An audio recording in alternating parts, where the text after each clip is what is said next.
From New York City, the epicenter of the pandemic, this is Democracy Now! My administration continues to press Congress to replenish the enormously successful Paycheck Protection Program, which has impacted 30 million American jobs. We hope to have an agreement very soon. As the White House and Democrats near a deal on a $450 billion coronavirus relief package, members of the Progressive Caucus say it bails out businesses once again and fails to protect working people. We'll look at who's getting bailed out with the American Prospect's David Dayen. And we'll look at how undocumented people in New York and New Jersey's hardest-hit communities are reporting fears of hunger with record high unemployment and no federal assistance, and how they're organizing and helping each other through mutual aid. Then, as coronavirus infections continue to mount inside immigration jails across the country, we'll go to California's Otay Mesa Detention Center, where dozens launched a hunger strike to call for their release, and authorities pepper sprayed a number of women. They are throwing pepper spray at us. They do not respect us. We are human, not animals. Help. They want to force us to sign documents so that we throw away the masks. They want to charge us for T-shirts we use to make the masks. But first, we'll get an update from Democracy Now! Co-host Juan Gonzalez on his mother, his wife, and how he's doing in New Jersey, number 2 in the pandemic in the United States. All that and more coming up. Welcome to Democracy Now!, democracynow.org, the Quarantine Report. I'm Amy Goodman. In the United States, deaths from the coronavirus have topped 42,000. Confirmed cases are approaching 800,000. Worldwide, total confirmed cases are closing in on 2.5 million, with 171,000 recorded deaths. President Trump said Monday he's shutting down all immigration to the United States by executive order. It's his most drastic move yet to cut entry of foreigners into the country. He announced the move on Twitter last night, but did not offer specifics on the legal basis for the decision. More southern states announced plans to start rolling back lockdowns. Georgia's Republican Governor Brian Kemp said Monday gyms, hair and nail salons, spas, tattoo parlors, massage therapists will be able to start operating Friday. Restaurants and movie theaters will reopen Monday. Kemp acknowledged his decision will make more Georgians sick. When we have more people moving around, we're probably going to see our cases continue to go up. But we're a lot better prepared for that now than we were over a month ago. We have the hospital bed capacity. Atlanta Mayor Keisha Lance Bottoms said she was not given advance notice of the move and that the number of fatalities is still on the rise. Savannah, Georgia Mayor Van Johnson said he is beyond disturbed, noting testing is still lacking and the state has not seen the recommended 14-day decline before reopening. In South Carolina, Republican Governor Henry McMaster's reopening public beaches, department stores, and some retail businesses starting today. Ohio and Tennessee said they would start to reopen businesses from May 1st. This comes as anti-lockdown protests continue around the country. The government's top advisor on the coronavirus, Dr. Anthony Fauci, warned protests against state lockdowns will backfire and cause a spike in new cases. Meanwhile, Massachusetts warned it's becoming a hot spot for the coronavirus as cases surged in recent days. The death toll is expected to top 2,000 there this week, with 40,000 confirmed cases. The Boston Globe printed 16 pages of death notices on Sunday, more than double the number of pages this time last year. Here in New York, numbers continue to trend downwards. Known COVID-19 deaths dipped below 500 for the first time since April 2nd.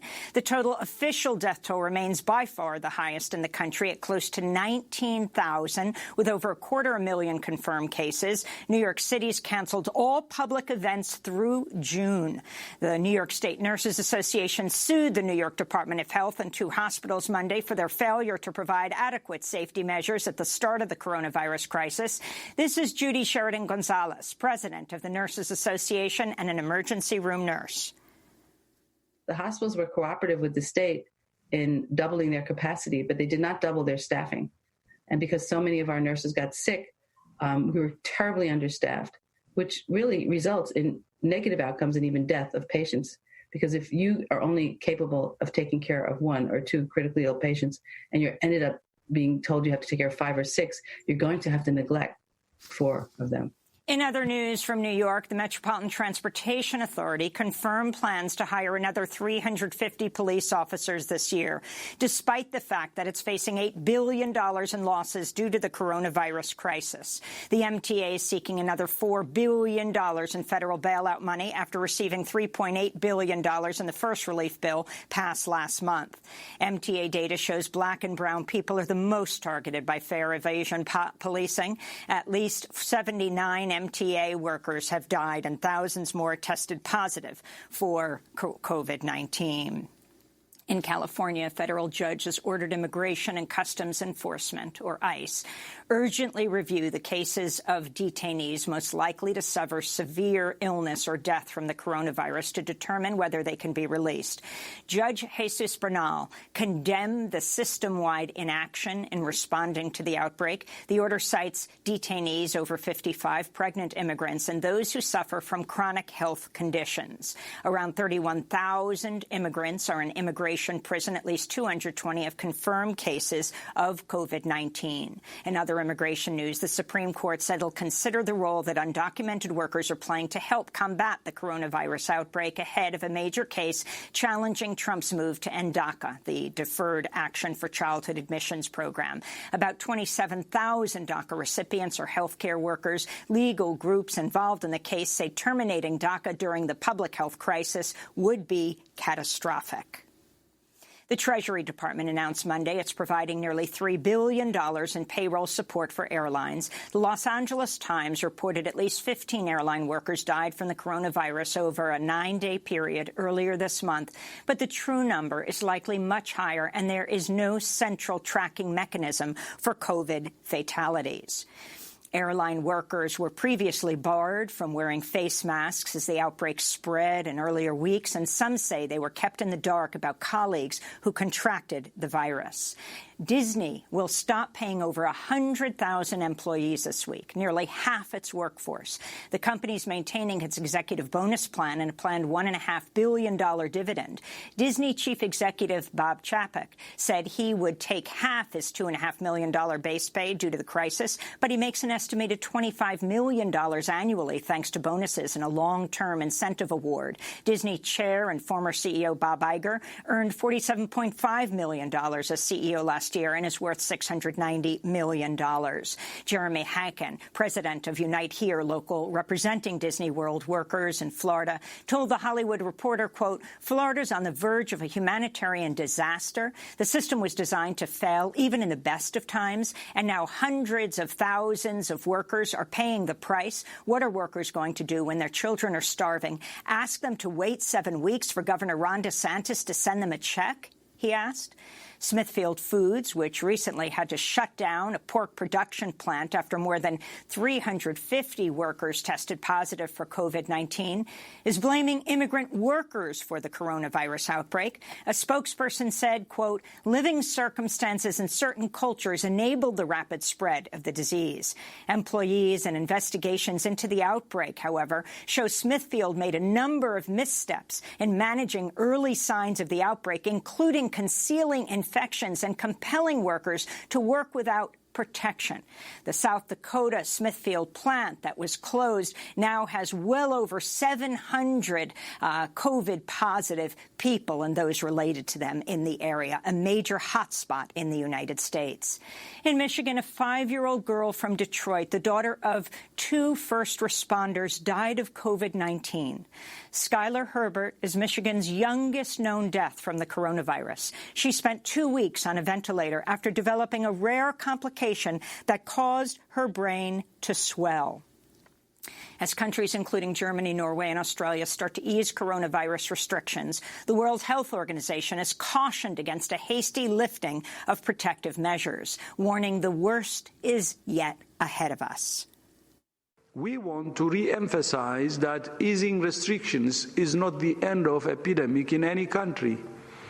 Ending the epidemic will require a sustained effort on the part of individuals, communities, and governments to continue suppressing and controlling this deadly virus. In Britain, a government official has said the nationwide lockdown could last for 3 more months as the official death toll tops 16,000.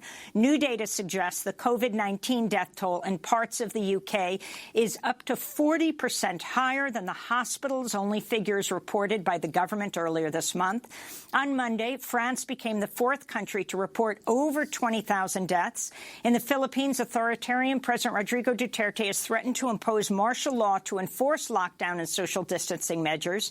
Duterte previously said police and military should shoot people dead if they flouted lockdown measures. Police say 120,000 people have been arrested or given warnings for violating government-imposed rules. In the Mexican border city of Nuevo Laredo, 14 asylum seekers have tested positive for COVID-19 after coming into contact with a man recently deported from the United States. Meanwhile, 3 migrants deported 2 weeks ago from the U.S. to Haiti have tested positive for COVID-19. CNN is reporting North Korean leader Kim Jong-un is in grave danger after a surgery. South Korean media reported Kim had a heart surgery, but few details about his condition are known. Speculation about Kim's health was fueled when he didn't appear at a recent celebration for his grandfather and state founder, Kim Il-sung. Israeli Prime Minister Benjamin Netanyahu and his former political opponent Benny Gantz signed a deal Monday to form a national emergency government. The deal puts an end to a protracted political stalemate over neither candidate after neither candidate received enough votes to claim victory after 3 elections over the past year. Gantz previously had said he will not work with Netanyahu. Netanyahu is under criminal indictment in 3 corruption cases. His trial was postponed to next month because of the coronavirus outbreak. In Hong Kong, activists are warning authorities are using the coronavirus pandemic as cover to target critics after police arrested 15 high-profile activists Saturday, including former politician and legislator Lee Cheuk-yan, media tycoon Jimmy Lai, and Democratic Party founder Martin Lee. Hong Kong has arrested over 7,000 people for their involvement in last year's massive anti-government protests, which were triggered by a proposed law which would have allowed authorities to extradite people in Hong Kong to China. The price of oil dropped below zero for the first time ever Monday. The historic collapse is due in part to a massive drop in demand because of the coronavirus pandemic. The news came on the 10th anniversary of the Deepwater Horizon disaster, which led to the largest offshore oil spill in history, releasing over 200 million gallons of oil into the ocean, killing 11 people and tens of thousands of wildlife. And as we celebrate the 50th anniversary of Earth Day tomorrow, a group of New York City Council members announced a resolution Monday calling for the city to divest from financial institutions who back the fossil fuel industry. The move comes after sustained campaigning by climate justice groups and is supported by the Stop the Money Pipeline campaign. J.P. Morgan Chase, BlackRock, and Liberty Mutual are some of the companies targeted by the resolution. Earlier this month, Reuters reported J.P. Morgan Chase, Wells Fargo, Bank of America, and Citigroup are preparing to seize oil and gas assets as energy producers reel from the oil industry crash. This is 350.org co-founder Bill McKibben speaking during a virtual news conference yesterday. Unlike political change in Washington, change on Wall Street could come, A, very fast, because when banks and things make announcements, they move stock markets within minutes, and B, could come globally. Washington, for better and better mostly, doesn't really rule the world anymore, but Wall Street still kind of does. And so the things that happen in New York with money are of absolute first-order importance in this fight, especially given how little time we have. And that is Bill McKibben. Those are some of the headlines. This is Democracy Now!, democracynow.org, The Quarantine Report. I'm Amy Goodman in New York with my co-host Juan Gonzalez, joining from his home in New Jersey, second only to New York with infections and death from COVID-19, with at least 88,000 cases and nearly 4,500 deaths. Juan, welcome. Thank you, Amy, and welcome to all of our listeners and viewers across the country and around the world. So, Juan, before we continue with the show, we spoke on air last Tuesday. Your mother had just gone into the hospital, 92 years old, in New Jersey, and she tested positive for COVID-19. Can you give us an update on your mom and also your wife, Lilia Fernandez? Yes, Amy. Well, thanks for asking. Yes, my mother was in the hospital for several days, but thankfully she was released late last week and was sent to a rehabilitation center where she's getting some therapy now to get her strength back. But it seems that she's out of danger. Likewise with my wife, Lilia, we had a rough time last week. She was in really bad shape for several days, but now seems to be in the clear. She's eating well. She has no fever. She's still in isolation, and she's going to be in isolation in our house for at least another week to 10 days, but at least the worst appears to be over for our family. And luckily, I haven't shown any symptoms until now, so please keep your fingers crossed. And I want to thank all of the fans of Democracy Now! Who tweeted or emailed to us their hopes for the recovery of my family members. Very quickly, Juan, I think the things that have happened with your family are so instructive. When you called the ambulance for Lilia, the EMT heroes are not talked about enough, but who came in, and those kind of recommendations, like proning, like laying on your stomach to open up your lungs. Well, we did have to call on Thursday the ambulance because she was really not only incredibly weak. She didn't have a fever, but she was having a lot of trouble breathing, and she was also delirious. She couldn't recall where she was, what was happening, what had happened the day before, and so I really got quite frightened. I called 911. The ambulance came, and these EMTs were fantastic. I mean, they've been dealing with this day in and day out. They took all her vital signs, and they said no, she was getting enough oxygen. And the head EMT said, "Look, I know this all sucks. You're feeling worse than you've ever felt in your life. But I'm telling you, if I take you to the hospital right now, I'm ready to do it. But if I take you to the hospital, they're likely just to have you there for several hours and send you back home because there's so many other people that are even more sick."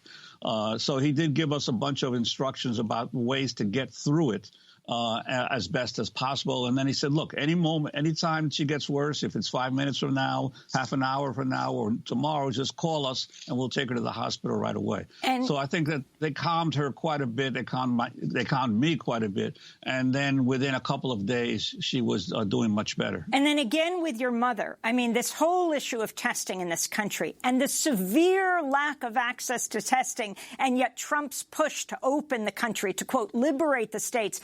Your 92-year-old mother, who had been taking care of you, learned COVID-positive cousin, and was expressing all the symptoms. You take her even to the emergency room of one of the best hospitals in New Jersey, and they wouldn't test her. Right. They said that initially they said she likely had COVID, but they were not going to admit her or even to test her until I kept pressing them on the issues of the enormous, the unbearable pain that she had in her abdomen. At that point, they took another look and they said, yes, we're going to admit her, but we have to test her first.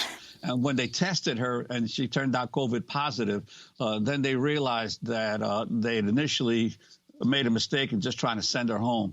So, yes, you're not getting admitted. You're not getting tested, even at the hospitals, even at the best hospitals, unless they are planning to admit you. So it is the testing issue is still a huge issue, as many of in the commercial or corporate media have said, and the alternative media, that the testing issue remains primary for dealing with what's going to happen after the country begins to reopen. And the fact that they offered your mother hydroxychloroquine when the studies have not been done yet, when some of the studies that are being done, like one in Brazil, were stopped because of the number of cardiac arrests and deaths in those studies, and yet you were being offered hydroxychloroquine when lupus patients who need it can't get it. I wasn't being offered it. They were planning to begin to give my mother treatment for it when I asked about it. And when the doctor said, yes, well, we're giving hydroxychloroquine to all the patients here. And I said, is this part of a test, a research test? And he said, yes, we are conducting research tests, but your mother, being over 90, would not qualify for that test, but we're routinely giving it. And I said, do you have to give it? And he said, well, no, we don't really have to. If you don't want to, I'm perfectly fine with not giving it to her. So I said, well, no, thank you. You don't give it to her. If she doesn't have a severe case and her life is not threatened right now, I'd rather not take the chance. And so the doctor pretty much left it up to me only when I asked about it, not because otherwise she was just going to administer it to her anyway. And finally, Juan, in the midst of all of this, you, as well as your wife, Lilia, have been working on raising money, doing mutual aid for immigrants in New Jersey. Talk about that work and the organizations that are desperately now trying to get support to people who will not get money from the stimulus package, who've been hardworking people all of their lives, but are losing their jobs now, one by one. Yeah, well, we managed to actually a week ago last Sunday, just before my mother went into the hospital and before Lilia got sick, we started together with a bunch of grassroots organizations here in New Brunswick. Of course, this is a city of 55,000 people, the majority of whom are Latino, and most of them from Mexico, from the Oaxaca state of Mexico. So there's a large immigrant and large undocumented population here in New Brunswick.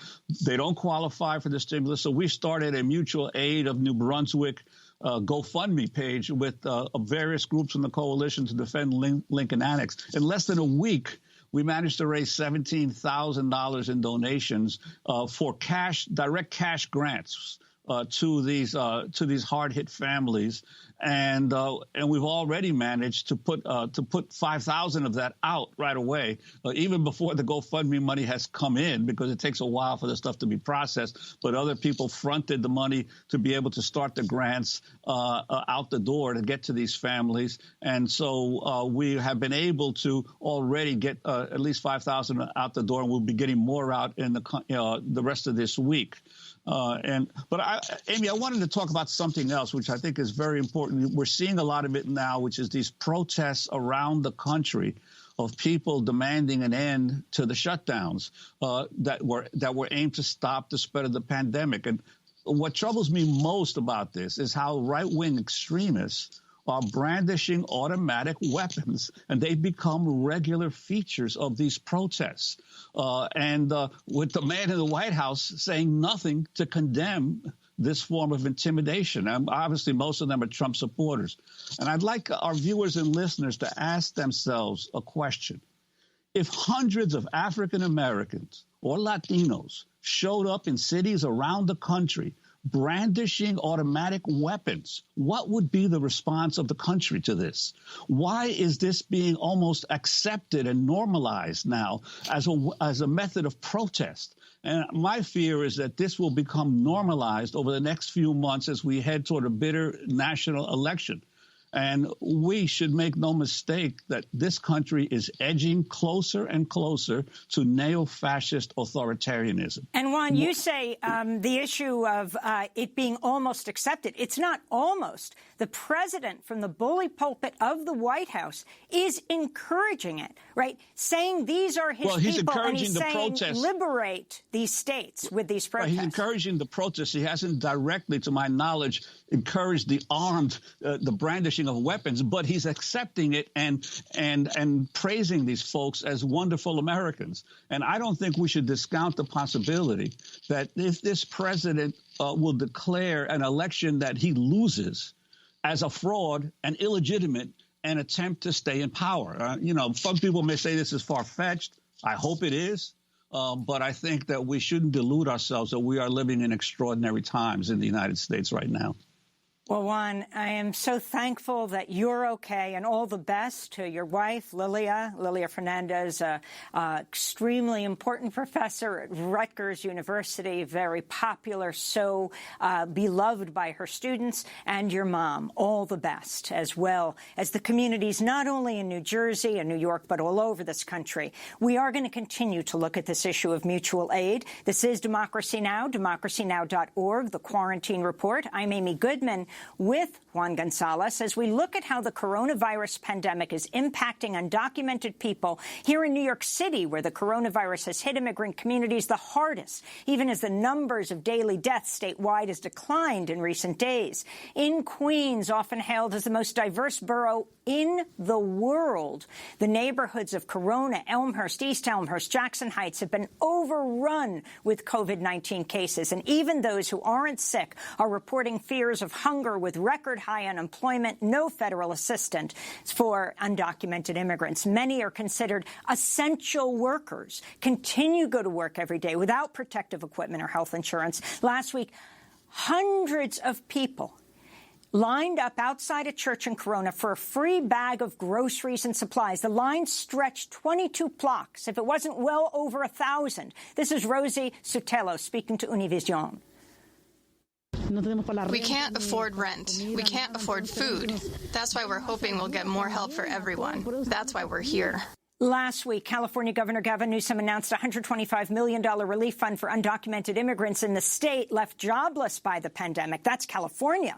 But when asked last Thursday about similar support in New York, Governor Andrew Cuomo refused to commit.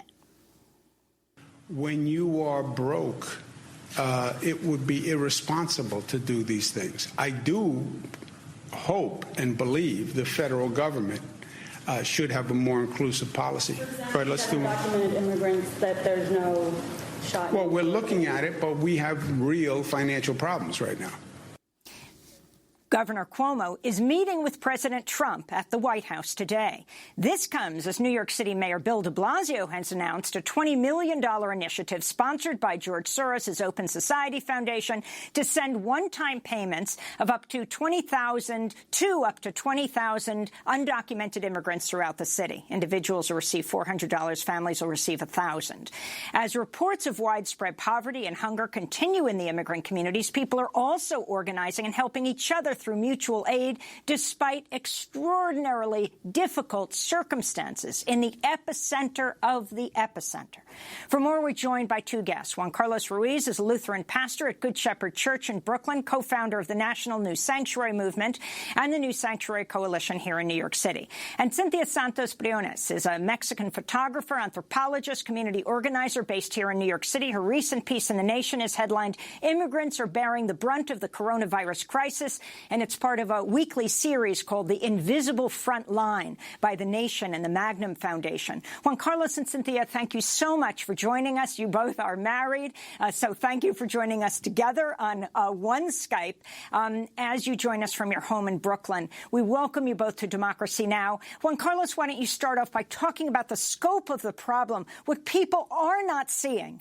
The lines of people just in Queens alone far outnumber the protesters in different states calling for reopening the states. But you don't see these images, Juan Carlos. Describe them to us. So basically, it's the despair that we see on the ground. This is a battleground. The bodies are piling up. As you know, the official number of bodies here in the city that died, the people that died at home, wasn't even part of the official count. We have families with living with infected people. We have families who haven't worked for over a month. And also you have the other reality that, many of our immigrant families, they have been in the front lines. They have become the essential workers. Still invisible, very much invisible. But they've been going out to work without any protection. From the federal government, there is this confusion, missed messages, disinformation coming down the pipe. Also, there in New York in the last year or so, given that we have, as immigrants, become a national target by the federal government, we have become rather visible, but as a way of scapegoating us, as a way of practically, persecuting us under the Homeland Security. You know, we have become the threat, or the public threat for national security. So on the ground, the picture is bleak. Our families are calling, not only the dead ones who are piling up in their homes, but they are hungry and they don't know where to turn. They don't know where to go. Our rapid response solidarity networks in the city, you know, all the way from Washington Heights, in Westchester, here in Sunset Park and Bay Ridge, we've been responding, those rapid responses teams that have been doing a lot of the monitoring of, you know, the NYPD, how the NYPD locally has been in cahoots working with ICE, you know, despite the denial of de Blasio and Cuomo. They keep, you know, they keep working. They've been complicit with this perfect storm. You know, they keep denying that the local police has been working with ICE. But the last year or so, we have had many families who have been persecuted, raided, with the help of New York police. And this has created the perfect storm, because now the people, even any kind of a governmental institution, even when they need to go to the hospital, they have this deep distrust in these institutions because we have been deceived over and over. They are doing deceptive practices, you know, by our own local government in terms of being complicit with federal immigration. So the situation is dire. Many of our families at this point not only do not have the means for, you know, to pay the rent, but they don't have the food that is necessary for their survival. Yeah, I wanted to bring in Cynthia Santos Briones. Cynthia, could you talk about the mutual aid? I mentioned some of the mutual aid we were doing here in New Brunswick in the Mexican community, immigrant community here. But could you talk about what's going on in New York City with immigrant communities? And also, there's probably a bunch more of a tradition of mutual aid at the community level in many Latin American communities, because people come from countries where government support or the safety net is not as great. Yeah, thank you so much for bringing this out. I think that I see a sea of solidarity, not only through the religious groups and organization, pro-immigrant organization, also through a restaurant, for example, in the Bronx, La Morada is feeding not just immigrants, also homeless. I was speaking with one of the owners, and they were telling me, like, they are providing per day 500 or 400 meals. And also a lot of restaurants are in solidarity also. And people from the community, the mutual aid, it's not only from organization, it's from people, from their own immigrant communities. You know, we have in Mexico and different Latin American communities, in indigenous community and rural communities, these forms of traditional mutual aid, communal mutual aid that is right now in the transnational territory, and that kind of form of mutual aid is here. And for example, Mirna Lascano, that is an activist from Mexico, her home, her small apartment become the epicenter of health in Harlem. And she has provided not only food to her community, also she has receiving calls and accompanied people who have their family sick in their own home. So this mutual aid is coming also from the community for civilians. And this is important to say, no? Of course, the organization of our leaders, faith leaders, are helping a lot the community, but also migrant communities are helping their neighbors, their families, their compadres and their comadres in this crisis. Cynthia, if you could talk about the media coverage of undocumented communities, what's being missed, and the importance of the personal testimonies that you've been capturing in photos and you've been talking to people.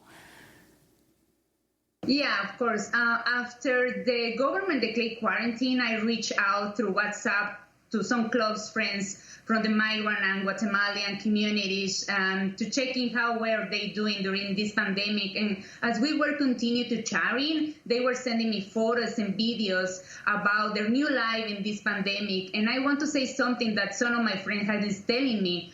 They have been in front of this pandemic, but they have been always in front of any kind of disaster or pandemic. This is not the first time that the body of the migrant has been facing a crisis. They are always there for us, feeding us, working at our homes as a babysitter, as a nannies. So I was reaching out through Magnum Foundation and the National Nation magazine. So we were talking about to do a piece, and I proposed to show the photos and the videos that these people that is in the front line and making as the role as citizen journalists. They are documenting through their own perspective that we usually don't see in the media.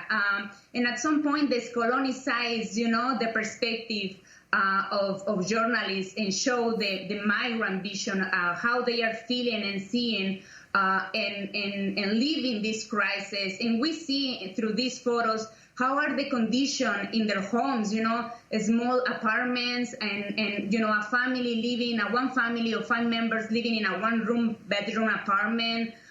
We are looking, people making tortillas. Also, one of the photos that wasn't published in this piece, but one of my friends sent me, Victoria, when she was in a protest outside of Bergen County Jail, and her husband was there. So I think that it's a lot of value when we see the importance and how migrants are documenting this crisis.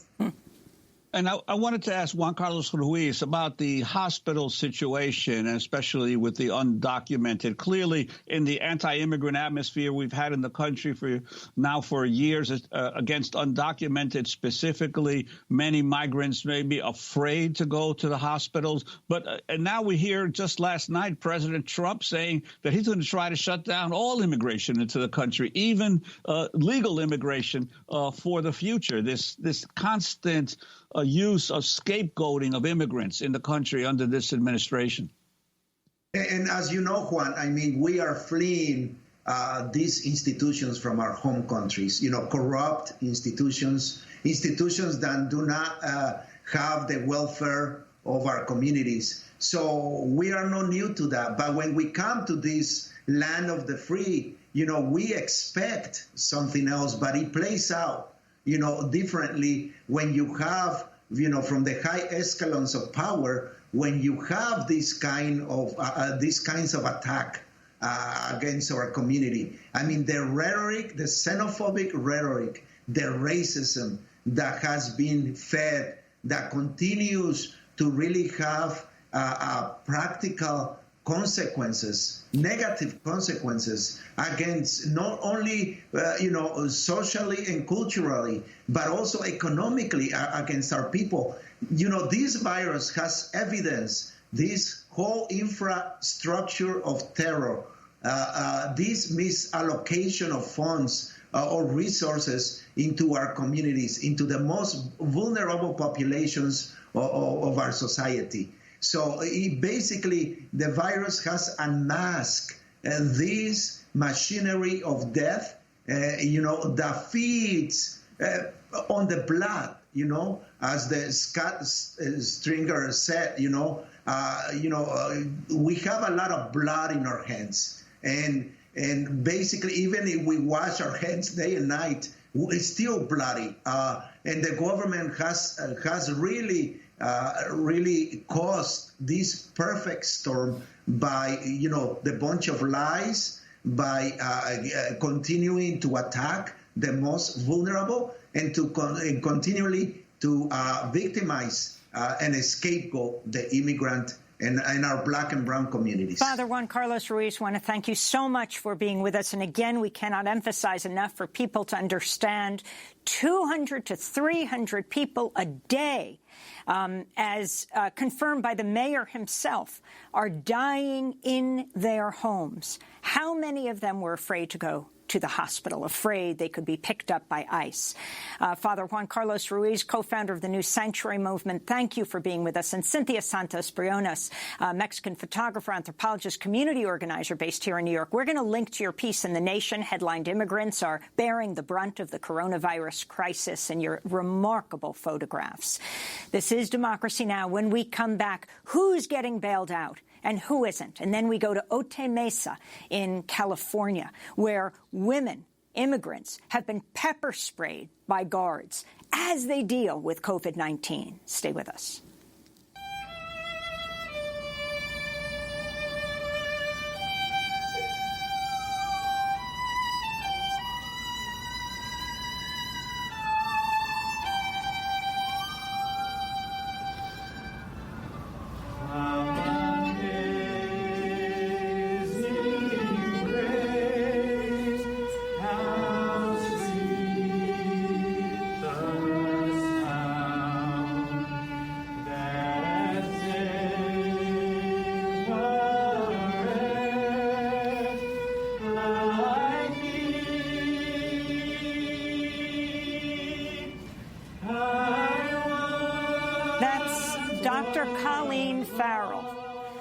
Performing Amazing Grace at Bellevue Hospital with accompaniment as the staff held a service for their beloved nurse, Filipino nurse Ernesto de Leon, who died from COVID-19. This is Democracy Now!, democracynow.org, The Quarantine Report. I'm Amy Goodman with Juan Gonzalez. Democrats are closing in on deal with the White House for a $450 billion relief package to address the ongoing economic fallout from the coronavirus pandemic. Even as progressives say that it bails out businesses without protecting working people. Treasury Secretary Steve Mnuchin says the bill allocates an additional $350 billion of relief for small business after funds for small business in last month's Emergency Act were quickly depleted. In a concession to Democrats, the new relief package also includes $75 billion for hospitals, $25 billion for testing. At Monday's coronavirus task force meeting, Trump suggested demands for testing and ventilators are part of a political conspiracy against him. Remember, it was all ventilators. And the reason it was all ventilators, they said there's no way he'll ever be able to catch this one. And not only did we catch it, we are now the king of ventilators all over the world. We can send them anywhere, thousands being made a week. And they're very high quality. And that wasn't playing well. So then they said, testing. Oh, we'll get them on testing. Well, testing is much easier than ventilators. As Trump attacks testing, members of the Progressive Caucus are attacking the new stimulus bill for failing to include measures like rent cancellation, hazard pay, funding for the Postal Service, and vote by mail, and health care expansions. This is Democratic Congressmember Alexandra Ocasio-Cortez speaking at a virtual news conference Monday. Incrementalism is not helpful in this moment. It's not helpful for people to say, oh, well, we got something, so we might as well support it. You know, we got a nickel, we got a dime in $1 trillion bill, so a nickel is more than nothing, so we should support it, is unacceptable. For more, we're joined by the executive editor of the American Prospect, David Dayen. He writes a must-read daily update on the pandemic called Unsanitized. David, welcome to Democracy Now! Tell us what's happening here in this latest bailout package. Who's getting bailed out and who isn't? So this is they're calling it the interim package in between the last really big one, the CARES Act, and then what they're calling CARES Act 2. So I guess you call it CARES Act 1.5. And mostly this replenishes the small business fund to give out these forgivable loans. There's also $75 billion for hospitals and $25 billion to surge testing. However, as you mentioned, it does not add all of these important priorities like vote by mail, like hazard pay, like helping the post office survive, that progressives have been calling for some time. And so, you know, there's a question of why do you keep giving Republicans the thing that they want, whether it's a giant corporate bailout or this continued money into the small business fund, when the Democratic priorities are left on the table. Well, David Dayen, I wanted to ask you, you wrote recently about the naming of Donna Shalala to head the bailout oversight panel. Nancy Pelosi named her, even though she's clearly conflicted in terms of her own private investments, and even though she has virtually no experience in this kind of oversight. Could you talk about the meaning of this coming from the Democrats to name someone like Donna Shalala in charge of seeing how this money is being spent? Sure. So Shalala is a Pelosi loyalist. She's on the Rules Committee, and that's a tell that she's someone who backs Pelosi 100%. As you mentioned, Shalala was the Health and Human Services Secretary under President Clinton, but this particular bailout oversight panel is really about looking at Federal Reserve lending programs. If you were on the Financial Services Committee, if you were in the Oversight Committee, that might be an important position where you would have a lot of experience.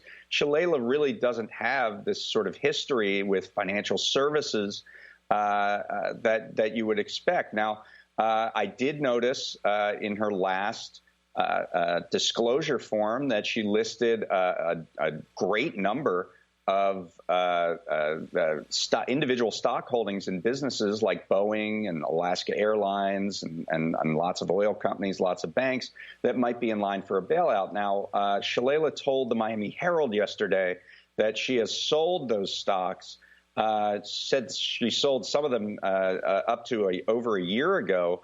However, there was never any disclosure of that, which if true, would violate the Stock Act.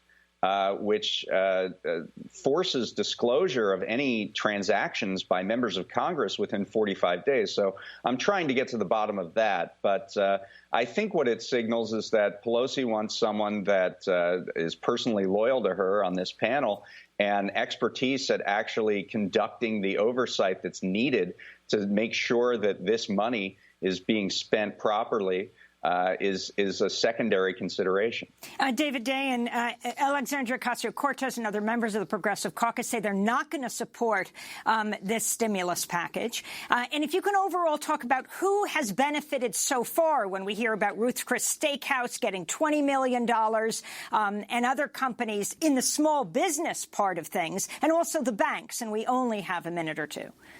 Sure. I mean, there were about 80 publicly traded companies that received these small business forgivable loans in the small business program. That includes Ruth's Chris and a number of others. In general, smaller businesses were able to get some support. But, you're talking about banks who were able to get billions of dollars in processing fees under that loan program without having to do a whole heck of a lot. And in general, there's been kind of a disproportionate response that is reflected in the CARES Act. For individuals, for small businesses, it's very hard to get relief.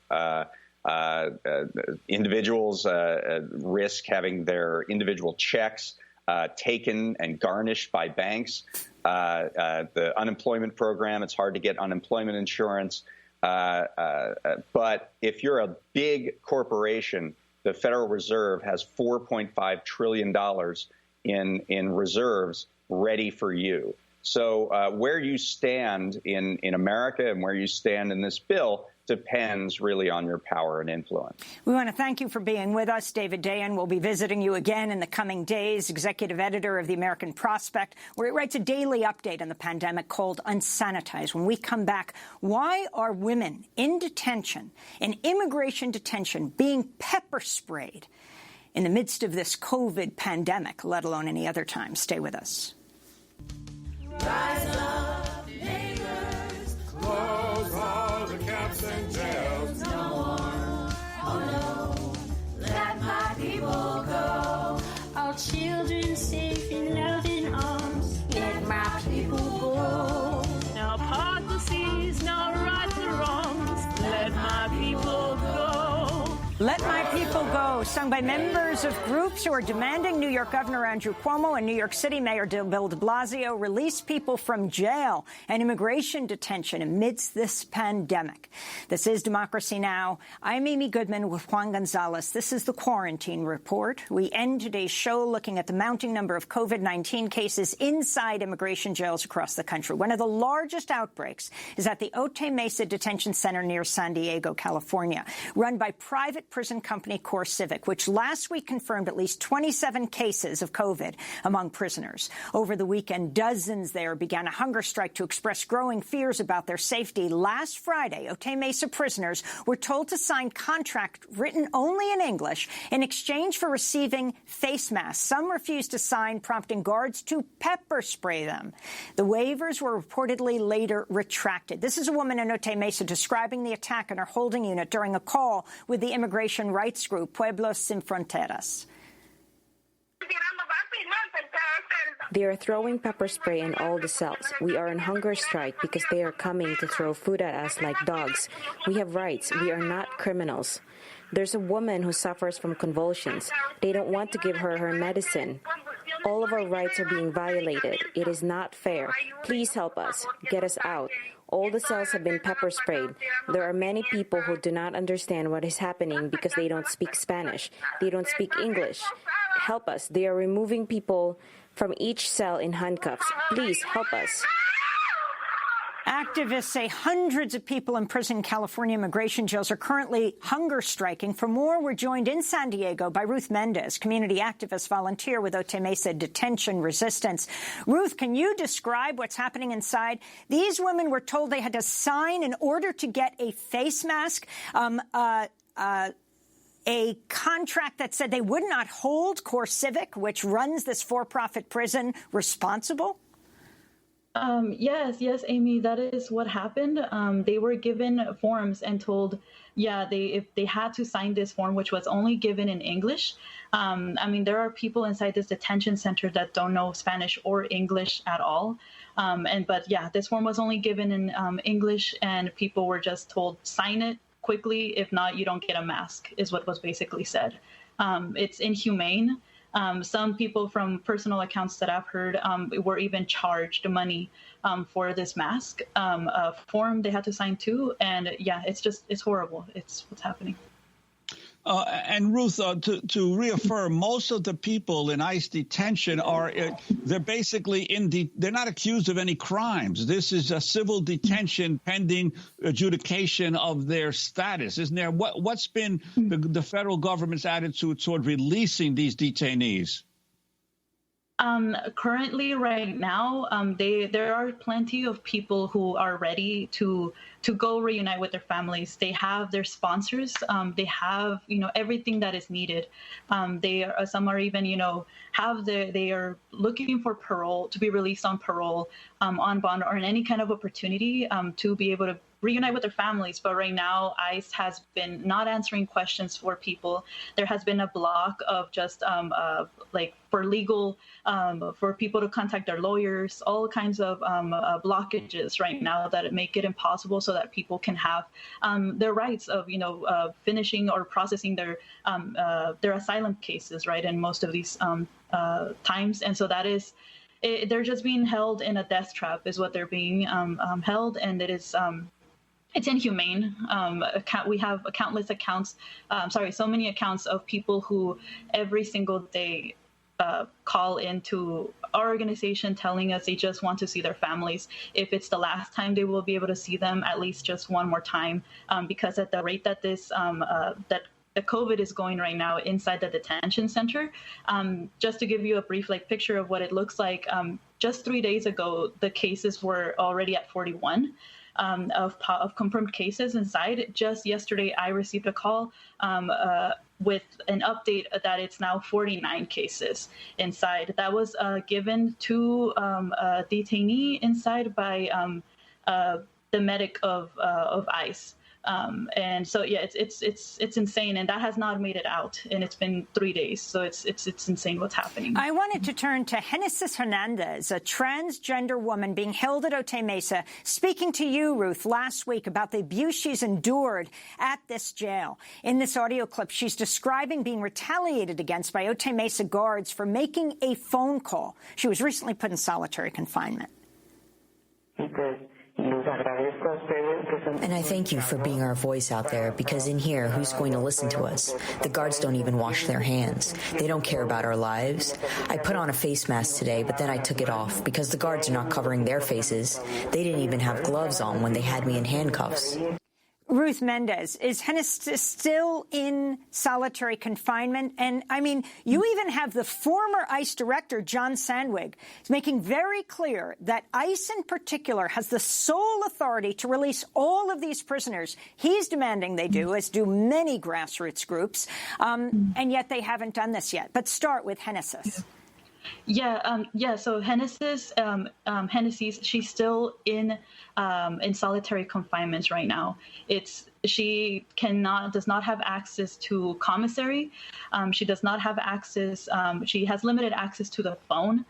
She is not able to even go to the library. We talked not too long ago, and it's just these little things that make her.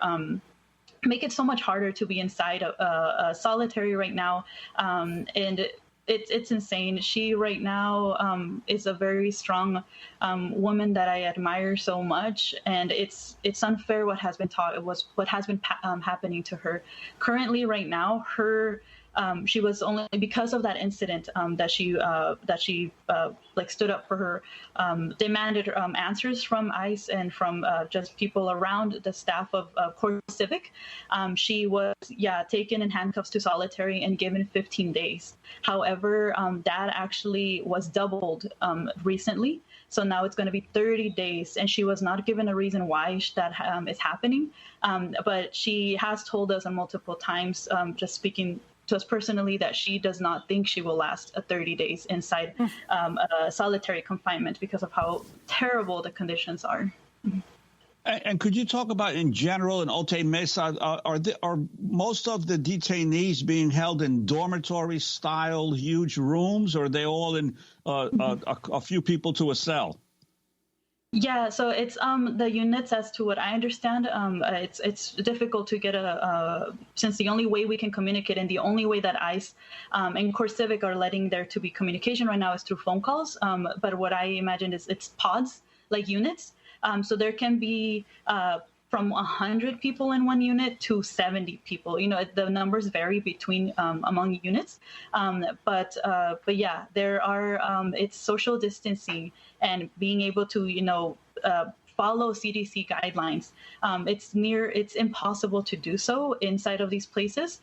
And there have been cases where people who have gone to medical units and come back positive have been sent to the same units again to be with other people. And yes, we know with this, with the pandemic, with COVID, it only takes a little bit for it to spread to everyone. So that is in the conditions that they're in currently. Ruth, we want to thank you for being with us. Also, this latest news, a federal judge in California has ordered ICE to urgently review the cases of prisoners most likely to suffer from the severe illness, these outbreaks of COVID, and he condemned the system-wide inaction in responding to the outbreak. Currently, about 31,000 people are in detention, in ICE detention. Ruth Mendez, volunteer with Otay Mesa Detention Resistance in San Diego, thanks so much for being with us. That does it for our show. Democracy Now! Is working with as few people on site as possible to protect against community spread. The majority of our remarkable team is working from home.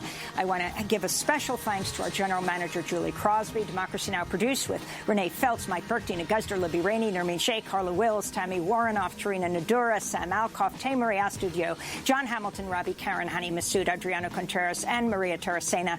Special thanks to Becca Staley, Dennis Moynihan, Miriam Barnard, Paul Powell, Mike DeFilippo, Miguel Noguera, Hugh Grant. I'm Amy Goodman with Juan Gonzalez. This is the Quarantine Report.